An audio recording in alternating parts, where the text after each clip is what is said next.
And we are back on Champion Spring, and Arrow gets the MVP for game number 1. Arrow's arrows were something to behold. They were. He was an excellent initiator and peel bot for Sunday. Yep. He's the ADC support, just like ADCs were always meant to be. Well, there we go. Just take a look here. He actually has a very easy time dealing with this team fight. Kramer can't quite do enough right here, and he's going to take out Untara as well by flashing over the wall, volleying in a single auto attack more. It was a pretty sick play. Great This arrow. was as well, yeah. I mean, they just nail Sky several times before he even has an opportunity to ult. Yeah, the chaining of CC was extremely good by KT pretty much all game long. Take out Untara right there, and then Twice. You gotta get him twice. Kill that Fiora twice. Yep. The double tap. Make sure she's dead. There's just volley after volley after volley. And then this arrow was really the good one.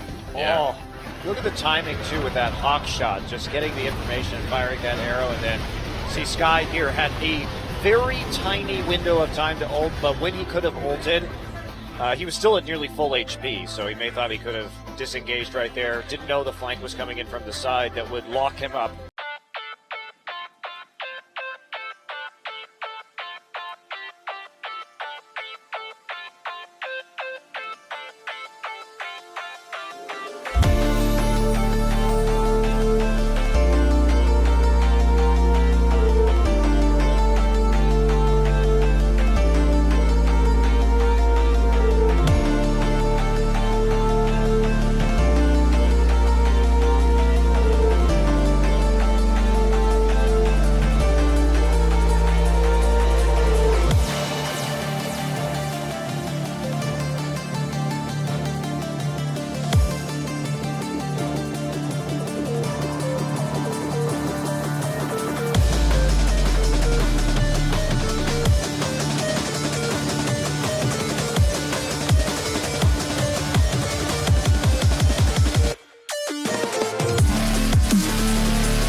Hey, welcome back to OGN Champion Spring. Untara gets the MVP for his Poppy play in game number 2. CJ actually beating KT Rolster. Yeah, and I think Untara did a great job on the Poppy in this particular game.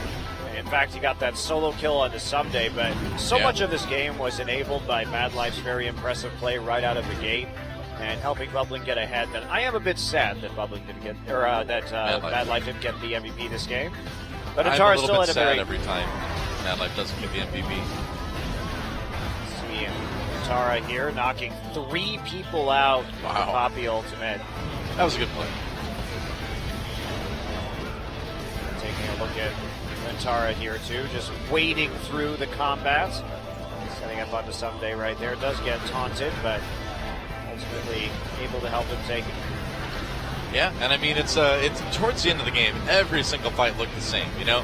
KT did their best to engage, but you just saw CJ just wear them down over the course of the fight without KT able to really kill anybody. Well, and if we look at KT, they killed Sky immediately in that fight, right? Yeah.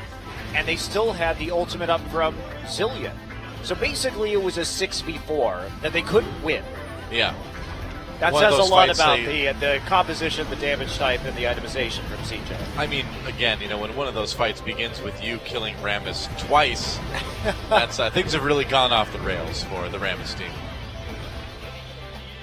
Credit to CJ, though. They played it out properly. They did. Yeah. And they had a fantastic early game, which is a rarity for them because they're almost always 1,000 or more gold behind.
We are back on Champion Spring, and someday gets the MVP in KT's third game win over CJ Entus. Made it work with the Gangplank. Yep, easy to play GP though when there's not a lot of engage and everybody's just trying to run straight into your face. That's right. But it does bring him up to 500 MVP points along with a lot of other really good players. Someday did struggle this series, getting solo killed. We saw that versus Duke in their SKT match too, so he's been kind of having trouble in some of these 1v1s, but did pick up that very nice triple, and of course in this last fight too, once he starts kiting, it just doesn't stop, barrel after barrel. Great Gangplank ultimate right there, just for the disengage. Yep. And so difficult, very difficult to kill. Does fall, but has that GA, and they take out Sky once again as a result, so able to close out this game. But the last two games really had pretty shaky drafts. One from CJ, or one from KT rather in game 2, one from CJ in game number 3. Well, it was a strange series from the drafting perspective, wasn't it? And I don't know, it was drafts like we really hadn't seen before, and it kind of ended up working out how you would expect them to. You know, looking at the damage, looking at the engage options. It was weird.